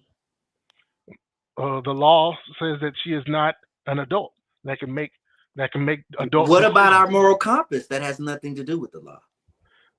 Well, our moral compass it's different for it's different for different people. Your moral compass isn't to anybody's standard but your own. So some people think it's okay to kill cats. Yeah, some people think it's okay to kill cats, So and some the people law think said it's we could okay kill cats. okay to have sex with kids under 15. Okay, so the question is there a right or wrong, or is it actually subjective, like you say? I mean, you can say like I say it's both because if they're connected to a law, it's definitely. I mean, yeah, but I think it's wrong. My moral compass says it's wrong. You know, to have sex with people under 18 and to kill cats. I think that's wrong. See, But here's the thing of why we need a Bible. I'm gonna tell you why we need a Bible and a higher authority, because humans are going to move the goalpost. mm-hmm. Because we just determined in this conversation there is a right or wrong and there is a moral compass. When I brought up bringing killing cats and killing birds, is hey, that's wrong. When I brought up underage sex, hey, that's wrong. Everything until we get to same sex, oh, it's it's kind of whatever you want. No, that's not how it works. Or same thing with heterosexual people. Oh, well, we can, I know we should be having sex when we're married, but we can kind of have sex outside of marriage. Hey, I'm not, by the way, I'm not innocent of this. I'm not a man up here that's totally, because you violate many things in the Bible. of course. But what I'm saying is we're having this conversation because we would like to get past that and be better people. We want to be a better person. So when you have a higher authority that can govern people like ourselves, we need morals that are rooted in something, because we're gonna move the goalpost every time. We just said it here. Okay, can't kill cats, can't have underage sex, but you can go be trans, huh? Or you can't do this, but you can't do that, huh? Like, we do that a lot. So what I'm saying is, I could say that, hey, if we have a moral compass and somebody feels as though they're doing something wrong, it's a chance that they're doing something wrong. If somebody cut their dick off and they didn't feel good about it later on, maybe they did something wrong. If somebody doesn't feel good about the sexual deviancy or behavior they're participating in, they really need to, explore what that is. That's what I'm saying. I believe we move the goalposts a lot. But here's what you think. Here's where what lies is that most of those people that have same sex with the same gender, they don't think they're doing anything wrong. They feel like that what they're doing is right because that's who they like and who they love. It's someone like that.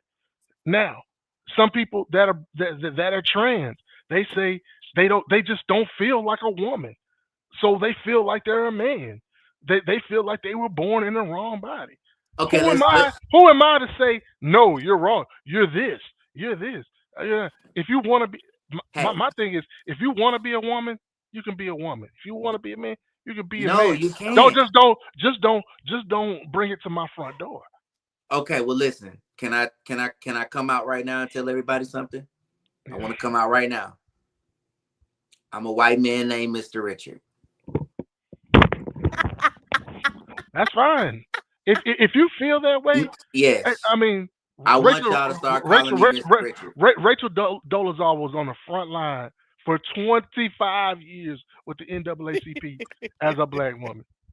She actually did more to advance black people than 95% of our population. I think she black, and I'm gonna cuff her up when I get to her. Yeah, I mean, it is what it is. We're gonna be an interracial couple.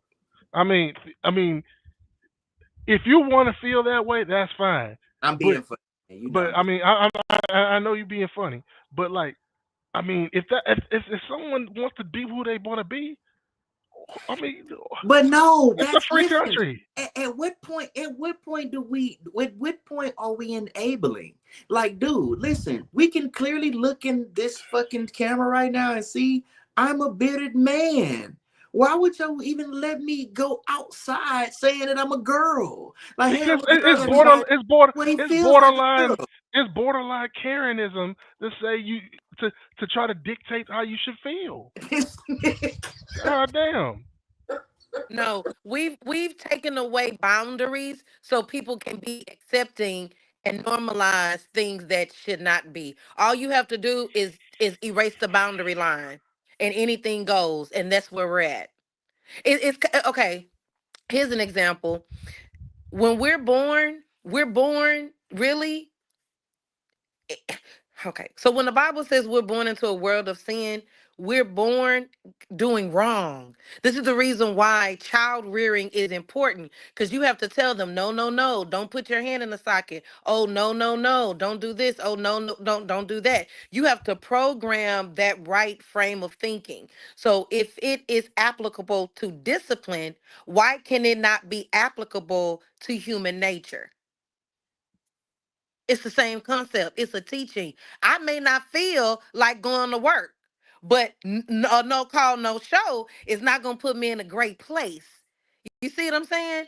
And even if I thought about doing that, someone should come in and say, hey, you may not want to do that, because guess what? You do a no call, no show, you get fired. It's going to be hard for you to find another job, regardless of how I feel. How should I act?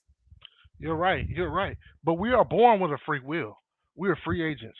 We can either do what God wants us to do or not. Right. I And that's mean, the sacrifice you and have to be willing to make. right, and it's a sacrifice that you're willing to make. So like, why? I mean, so why should I care about how my next door neighbor what he does in his bedroom? I really don't. You know what I'm saying? He's not bringing it to mine. So So no, listen. We don't But it's care. but it's does his actions, even though that's your neighbor and you don't want to like what he has going on doesn't disrupt you per se. But when we mhm. think about like what is it? You who is it? Is it Kant or is it Aristotle? It's one of the two. Is his actions beneficial for the greater good? No. Even though that's my neighbor and they can live how they want to live, is his actions multiplied, meaning with everyone else doing that same thing and us having that principle, is it good for the greater whole, for the Mhm. larger number? And the answer is no. Mhm. All right. I personally don't think now. The best way to raise a child is I don't think is the best way to raise a child is like two, same sex couples. But let me ask you something. Would you let your children play with the children of someone from the same sex? Wait, now say it again. Would you let your child Mhm. play on the jungle gym with another child that's from a same sex couple? Hey, this is my opportunity to come right on in because I've got firsthand experience. Hmm. And to my ex-in-laws, this is what happens when I get a podcast. I get to talk about you publicly. So I have a sister, ex-sister-in-law. Who is that?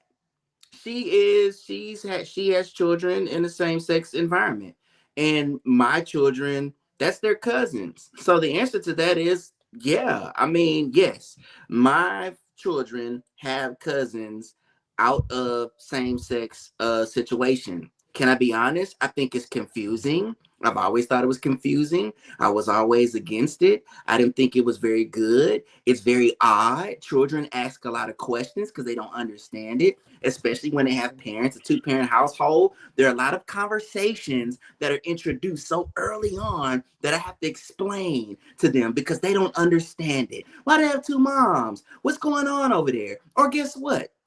There are situations where the kid is calling me dad because he thinks that's my fucking name. And it's not. It's not my name. But you know what? I have to Oh my sit there and God. have conversations with my kid because this fucking idiot, I'm sorry. I'm sorry. No, she's not an idiot. I'm just kind of venting. But at the end of the day, you have this person who wants to live this lifestyle and have her children involved. And now we're having to have conversations early on that, hey, why are we having these conversations? Now, are you telling your children that they live wrong? No, I explain to my children. Yes, I am. I am telling them that they live wrong. I say that that's not correct. What you see over here is, and you know what? My kids actually come up with their own conclusions. They say things like, hey, I see how we run things over here. I see how you act with. I see the confidence my sons have, the instruction that they get that their cousin can't get because he don't got a daddy. Then he has to have questions like, where's his father at? Because he's been artificially inseminated, created. Shit like that. They come up with their own conclusions. Also, too, they see same-sex couples have domestic issues because guess what? Same-sex lesbian couples have higher domestic issues than men. They see a lot of shit over there. That's true. But all right, okay. We're Oh, not going. on the Charm Hour, I talk about everything. All right, wait. All right, we're not going to talk about like same-sex couples that have more issues than heterosexual couples. They do because no, they don't. They might have some issues, but they don't have as many because alcohol, drugs, abuse, everything, assault, all that is sexual is heterosexuals. Homosexuals not so much, as much. It happens, but it's not on the level of heterosexual couples. It really isn't.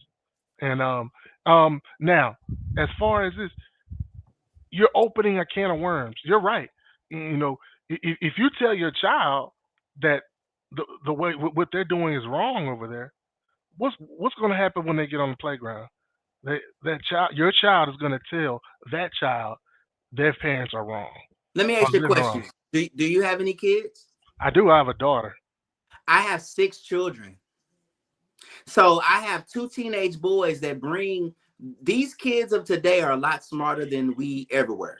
Mm-hmm. They look at society and can judge it properly. I've had my sons come to me and say, hey, we think that a lot of these scenarios are pushed on us and it's getting out of hand. They can look at their own cousin's life and say, we see something different about that. Hey, look, this is not to say that my kids won't have these same temptations or they won't have to make these choices on their own in the future, but I have prepared them to be able to say, hey, what's right and what's wrong. So guess what? Yes, their auntie is wrong.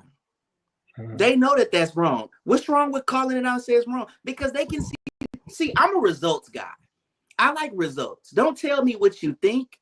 Tell me what the results are. And I've seen the results of that dysfunction. That's very dysfunctional. Hey, it's not to say I didn't bring any dysfunction to my household. I was a player out in the streets. But you want to know something? It's nowhere near that. And I'm wrong. And I speak out against the things that I did. But I'm going to speak out against all unrighteous activity because all unrighteous activity has unrighteous results. So yes, it's wrong. It's wrong to artificially inseminate yourself with children and pretend that the other person is somehow the spouse or hey, why does somebody have to cosplay as the woman or the man? If you were already that, you could already be that. Just like Princella the Queen Maker. I keep bringing her up. Okay, all right, I understand that. But like, man, I could do one-offs. Like I could say, hey, man, there's homosexual dolphins out in the in the animal world. There's homosexual frogs and all that type of shit. But that shit doesn't prove shit. You know what I'm saying? So to say that they're wrong, and also like I could go the sheer numbers route on you and say, hey, there are way more dysfunctional heterosexual couples than there are homosexual couples. How do we know that? Where's the apparatus to measure numbers? Because there's more heterosexual couples. Numbers don't lie. Where's the apparatus? Okay, but there are numbers that also say that kids that are born in conventional families fare better than those that aren't. Where are the numbers on that? They're there. They're talked about all the time. I'm a product of it. So I'm a product of it. He a product of it too. He's just a liberal, and he's up here talking that shit. But you know what? There's like 200,000 people in Huntsville right now that are products of heterosexual homes. So what are we saying? Wait, you from Huntsville? No, I mean in the penitentiary. You know what a penitentiary is, Oh, okay. This Drew? guy. I mean, come on, man. I mean, what are we talking about here? You know, don't say that heterosexual families bring up great kids all the time. They don't. You're from the But hood, why? Okay, wait, Western wait, hood. wait. Why? Listen. Why is okay? Let's keep it in the ballpark of the conversation. But I want to ask a question. Why is the response to "Hey, you're doing wrong"? Well, they're doing it too. That's what it sounds like. It's like if I tell you, "Hey, that's wrong," but yeah, but look at them. It's the same thing with Trump. It's like, "Hey, I think liberals over here," but what about? It's like, what's the what about response shit? Hey, It's not about what you're saying is you're saying that it's wrong to be grown to raise a child in the same sex family. I'm telling you, most killers come from a heterosexual family. That's what I'm saying. You know what I'm saying? I'm saying what you're saying it doesn't add up. hey, can I ask you a question? Because first off, I think you are a great politician, and whatever you run for, we're gonna support you. Because you're a part of our podcast. We love you, and we're gonna give you I money. don't necessarily, and let me tell you something. I don't necessarily believe in the points I'm making. I'm just telling you to look at Oh, the other nigga. side to look at the other side of the coin. Look at there's two sides of the coin. I'm Bruh. flipping because So you've been because I'm playing the devil's advocate. yeah I am playing devil's advocate Who on a else? lot of Who stuff. else on this show do that a lot? Uh, Rob. I don't know. Bro, you're just like he does this, and he drives us nuts. Look. Yes. Here's the thing. I don't want to Oh, look at man. the other side of bad shit. Mm-hmm. I don't want to play devil's advocate with bad shit. It's some It's shit that's really bad, and I don't want to play devil's advocate with. Listen, hey, there's dysfunction everywhere. At the end of the day, I'm gonna say something. I'm gonna say something that my audience may be like, "Oh, if you don't have a Christ-centered life, you're gonna There it find is. one, buddy, one day. I promise you. Either you're gonna find it before you die, you're gonna find it in prison, or you're gonna find it in a place where you need God. First off, before we continue, we got a question from Taz. Taz said, if a white person identifies as black, can they say the N-word? I don't believe the N word. I'm trying to cut myself out of that word. I still use it, but I try not to. And I definitely don't use it in mixed company. And I don't fuck with white people that try to use it. Yeah, I don't do Or that. I I don't don't do fuck. that. Yeah. I don't fuck with Mexicans that use it I either. got a difference of an opinion on that. I don't want to get too Mhm. far in that though. Mhm. Because we're cooking right now. We're having a very good Mhm. conversation right now. Yeah. I think, okay, this is, you have proved this nigga Brett. And we said we wasn't gonna say nigga, but I'm saying it to you. You have proven to me what the liberal ideology is. I think liberals will say, hey, I know that this is some bullshit, but I'm gonna rock with this because we have to love all people. So we know that this is some bullshit, but we gonna go ahead and say that this is okay Ain't that what because Jesus said? Ain't that what Jesus said? Live and let live. I mean, just because somebody where different Jesus, and do this, I know we got the brother out here love talking the Bible. love thy neighbor. I mean, come on, man. I mean, let me ask you something. Do you think Jesus was a conservative or a liberal? Here you go. I think, listen, let what goes to Caesar go to Caesar, but what goes to God go to God. He's not into politics. He's in the No. that's the Yeah, he's scripture. into righteousness and rights. All Right. right. Taz, hold on. I got Taz. Go ahead, give me that scripture so I can post it, please, because I know you out there. Let what belongs to Caesar, and let what belongs to God belongs to God. First off, we have to be very understanding. Jesus said that I did not come to change the law, I came to enforce the law. God has laws about how we should live more in a moral sense.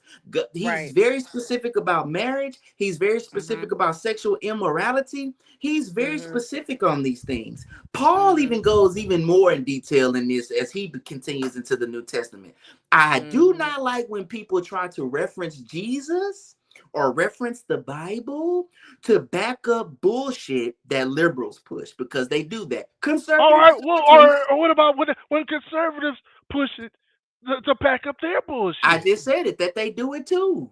No, They do well, it too. you no, But you didn't remember, say it. You but said but liberals. remember, when we talk about the scripture and we talk about God, we have to understand. Listen, the purpose of the Bible is redemption, salvation. Mhm.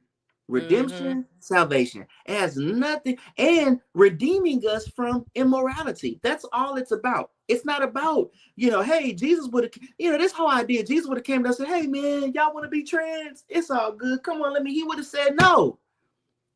You may get this word, but you're not gonna Oh go no, no. against what God said. All right. What if a gang of people say, hey, Jesus, come, let's stone this trans guy. What we gonna do? What would he say? It He is would not say up for us to do that, because look, no he said sin is greater he than, without listen. sin will cast Yeah, yeah. should cast the first But stone. but Jesus is not pro sin. He's not pro sin. You're right, but he's not. But he's not condemning. He loves the sinner, No, no, no, but no, no, not no, the no. sin. He does He condemn hates the sin. sin, No, no, no, no, no, loves no, the no. sinner. He Right? condemns he condemns sin, but Jesus came so that you may have life. So Jesus is going to present himself. First off, when you believe and you get saved, you become a new creature. So you're supposed to turn away from sin. When you start living God's way, you hate sin like he hates. God hates. Right. Whoa. Does God not hate sin? Correct. Yeah, he He hates does. sin, but he Okay, loves so if the he hates but he sin, loves is the he pro sinner. trans? But he loves the sinner. Okay, Taz said he wish he was up. Hey, because listen, he no, he loves us all, yes, but Jesus gives you a choice, and you have to choose. Why is there a day of judgment? We trying to make it seem like he just saying, hey, it's all good, Mhm. man. I'm gonna let you know. You Mhm. got to choose me. You either gonna, Mhm. because guess what? It's gonna come a day where you ain't got no time to choose no more, and you will be what? Mhm. Judged. All right. Mhm. So And let me ask you something. it wouldn't even be a need for judgment day if God did not come to execute his law the way that he did. Why would we even need judgment day for him to even call us out on our rights and wrongs? Do You're you, right. I mean, you're absolutely right. But what I'm saying is, all right, someone could love Jesus and still have uh, uh um the same sex person in their bed. I mean, you trying to tell me you can't? Because why? We tell lies every day. Do we still love Christ? Hey, hold on. Absolutely. Let me We let me get still to shit, this. and we still love Christ. We fornicate. Do we still love Christ? Hey, this your Absolutely. time. This your time, Taz to shine. You need to get a And you want to, yeah, God still does. You want to know why? Because God is gonna always give you an opportunity to change. And see that's where the ability to be able to choose. Do you choose me? So it's like I've told you this is what you need to be doing. You ain't done it yet, but I'm gonna still give you time, and I'm gonna cover you either with grace or with mercy in the meantime, and allow you to be able to choose a side. He's going to give you that time. And him being able to do that is out of love. It's kind of like, okay, I have a daughter. She's in college now. She's a sophomore in college now, but she did some things that wasn't right. I loved her. I didn't love the behavior, but I Right. still continued to show love to her and showed her the right way until she realized, hey, this is what I need to be doing, or I need to be doing this way. There was time that was given, because you want to allow that. God, listen, God is not absent-minded on where he placed us. God knows that He has placed us in a world. It is full of sin. People manipulate all the time. People get false teachings, false narratives. He understands that. So, yes, His judgment may not be swift like that, but He gives us enough time to be able to change from that. But again, I feel like, I know you're playing devil's advocate, or are you? I just kind of feel like it's always this continuous loophole to justify what we feel should be right. It's you know, and I I feel try not like to. I try Hey, not let to me huh, let me judge. let me say this. Let me take it to me, okay? Because we don't we've talked about a group of people.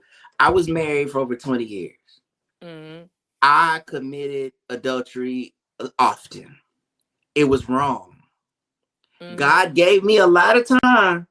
He gave me a lot of time until he had to step in and I had to change.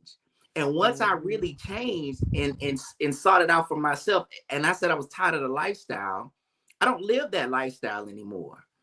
I don't live it at all. And God will spank you a little bit in the process because in the mhm, process, even though I ridiculed my in-laws, I broke up a family because of how I was acting.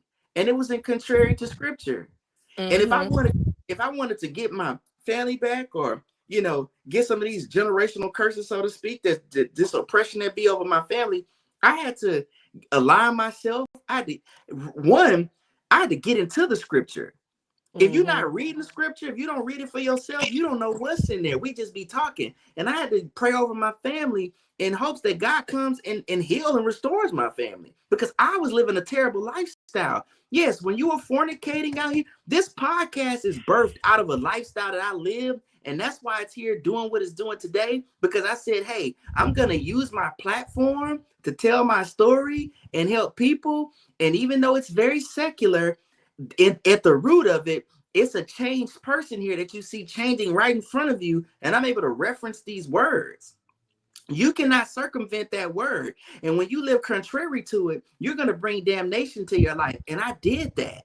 And you know what we do a lot? We excuse our poor behavior. We say it's okay. And because guess what? That is the deceiver. We think that it's okay. And go live free. But in that freedom that you think is free ain't free. You going down a road of destruction.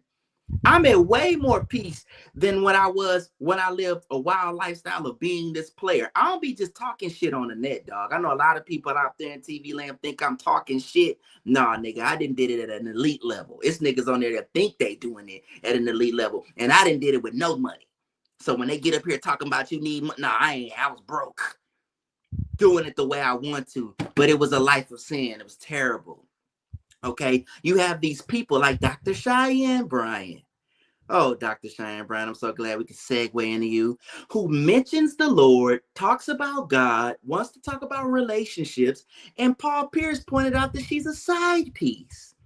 You're nothing but a side piece. I talked about this a year ago, and it's trending over 20,000 views now. It's starting to trend up even more on the channel because I tried to talk. I told y'all that this lady was a fraud. Talking about all this bullshit. She's a grifter. But guess what?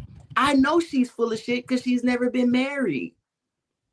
Marriages should be centered in Christ. Marriages should be centered it's a godly institution. But when you are living a foul life, a life of, trust me, I'm one of them people, man. I lost it all, dog. Rock bottom. And the only thing I had was, hey, God, please. And you know what? Get into the word. Get into the word. Change your life. See this is how I should be living. This is what I should be doing. I need to go tell people about how they should be in their relationships to help them. You can't tote the line. You got to pick a side. All Hey, right. let me All right. let me When you pick that side, don't forget, judge not, and ye not be judged. let me read this. Don't forget that. Let me read this scripture and then we can kind of, saying we can figure out where we're going to go from here. But they saying to him, this is Matthew 22:21. They saying to him, Caesar's, then saith unto them, render therefore unto Caesar the things which are Caesar's, and unto God the things that are God. So that's what I was talking about. I wanted to go get that scripture. So basically, it's okay to go against God's word as long as it's a law. Is that what you're trying to tell me? Wait, what did you say? Is that what this scripture is saying? That like, No, uh, no, no. What it is saying is God is a respecter of man's law. He said this before that he understands. obey the Listen, law of the land. God is a God of order, and man has to have order on earth. Where there is order, God is going to be present. But you have to respect the order of what man has going on. That's he respects us and how we like to set up shit as long as it's orderly. But he makes it, he delineates it and says, but that you respect him for that. Me, however, I have a different set of rules, which is it's higher than everything. He sits on high. I have a different set of rules that you need to abide by, and that's what I expect. Because guess what? When the world leaves and the flesh is gone, you got to come deal with me in the end. Also, let's touch up on this. Ecclesiastes 12:6. For the Most High hated sinners, and will repay vengeance unto the ungodly, and keepeth them against the mighty day of their punishment. So that's what we're saying is God hates sin. He is not. And remember, Jesus is enforcing that. He's not changing that. He's enforcing that. Okay. Are there going to be things on earth that may not be godly? Are there going to be laws that are not godly? Abortion is one of those things. Abortion is something that God is not in approving of, but man has said that it is okay. So God is saying, hey, you, I'm going to respect you doing that down there because that's what you do down there. Follow his law. No, I'm not going to even put words in God's mouth. God has said that here, what man allows is what man allows. I don't think God respects that, and I don't think God approves that. But All right, hey, so he doesn't approve the death penalty either. I wouldn't think that he does approve the death penalty. Well, no, because he says vengeance is mine. Vengeance is mine. Right. And the death penalty is a vengeance killing, period. Point blank. It is.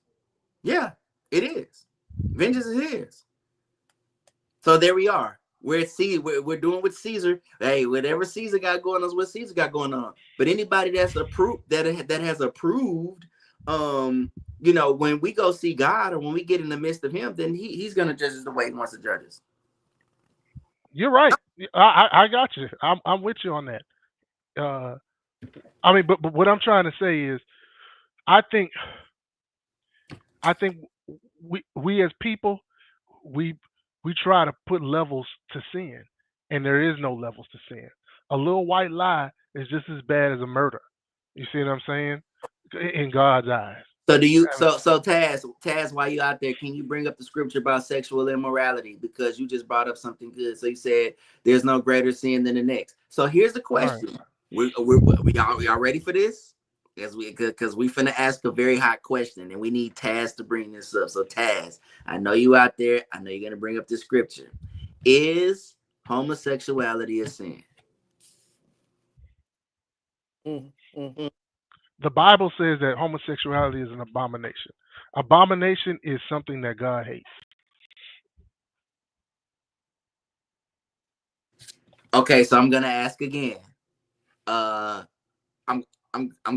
felt like you answered it, but I'm gonna ask it again. Is homosexuality a sin? Okay. Yes. But is lying a sin? Yes. Lying is a sin. All right. So when God judges, is he going to judge the sinner or the liar the same way as he's going to judge the homosexual? Yes. Yes. All sin is, he's condemning sin. Yes. So okay. So why do we treat them different? You want to know? All right, okay. I'm listening. All right. So the Bible says, Romans 3:23 says, all have sinned and come. Let's start there. Mm-hmm. And I think is nobody.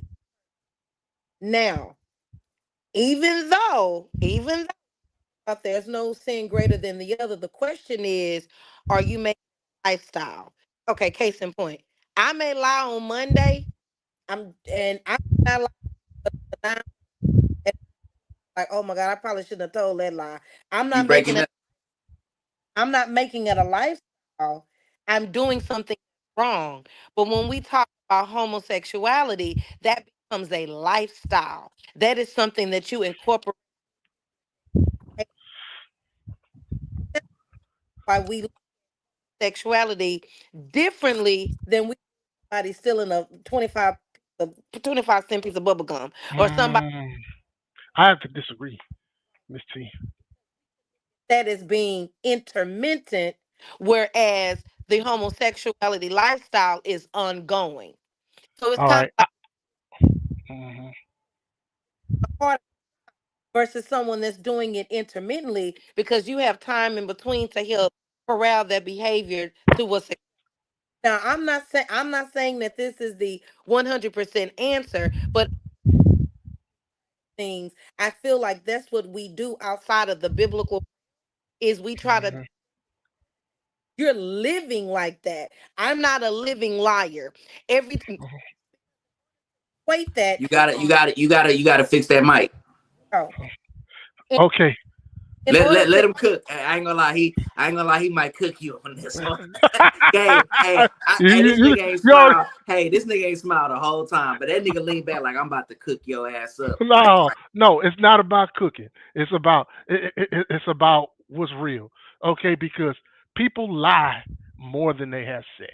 You know what I'm saying? And what makes you homosexual is having sex with a person at the same sex. People lie every day, literally every day, at work, at home, at school, at play, to the police when they get pulled over. They lie every day, all day, and and that if that's not a lifestyle, I don't know what a lifestyle is. Because and and homosexuals, you could, I mean, I know homosexuals, people that are homosexuals that are single their whole life, but sometimes they duck off and they have sex once a month with somebody. You know what I'm saying? So I mean, so someone who lies every day, a politician, okay, all right, a politician, they lie every day. So who is living the lifestyle in sin? That homosexual who's single but abstinent and abstinent, or that politician that's lying every day to his constituents, to the people of America.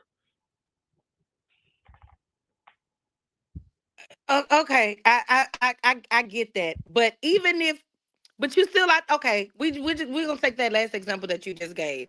Okay, you're homosexual, okay, but you're not having sex, but that's what you identify, so therefore you are. So you may not be committing the act itself, but you still have that ideology that that's who you are.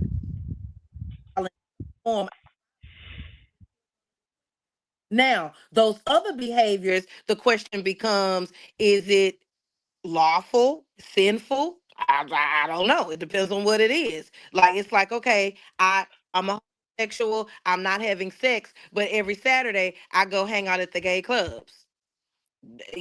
It's but even though I'm not having sex, I'm still living the lifestyle. So what I'm saying is, I'm not saying that one is more wrong than the other, but what I'm saying is how we break things down to make it acceptable to us. If I'm